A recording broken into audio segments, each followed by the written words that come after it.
Hi everyone, thank you for allowing me to speak tonight. My name is, Linnea Wooten, and I am the Director of Bands at Central High School. I also teach at Bodie, Truman, Elliston Field, and Parkway. I'm the product of two educators who are the product of educators before them. I never wanted to be a teacher, yet somehow it was the exact profession for me. I moved here 8 years ago to start a new career in a new town, eager to finally take my turn as an educator. I've worked hard, improved my teaching and my musicianship, and along with my amazing band colleagues, built a band family with a strong culture that's hungry for excellence. We chase it daily. And if I do say myself, we've got a pretty great band. We've exceeded expectations at our jobs, and now we're about to pay the price for others who didn't.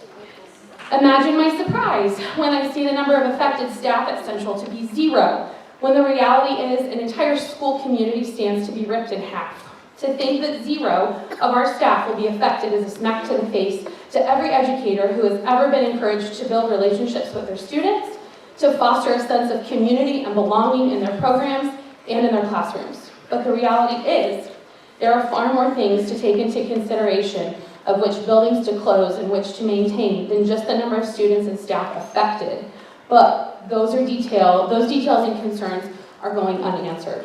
Our staff deserve answers to questions that they have in a timely manner, not at the end of March or the beginning of April. We're poised to pay the price of mistakes that we did not create, and the cherry on top of this is the lack of answers to legitimate concerns from district employees. I don't know how the board can even confidently choose a plan at this point when there are so many unanswered questions. So I offer you this: take the time to do it right, or we stand to never get anything approved from the community ever again. Get answers to the questions staff and families have regarding these options, the realities of the learning environments of the buildings, and what they can offer, and confidently come up with a solution rather than looking at a pamphlet's worth of numbers.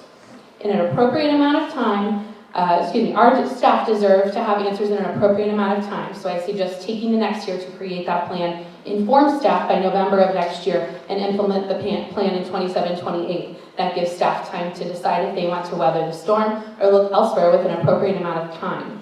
Other solutions like phased approaches to building closures could also be explored, but this entire situation needs a fine-tooth comb, and it seems like you all are trying to just drop a bomb to solve it. And who pays the price?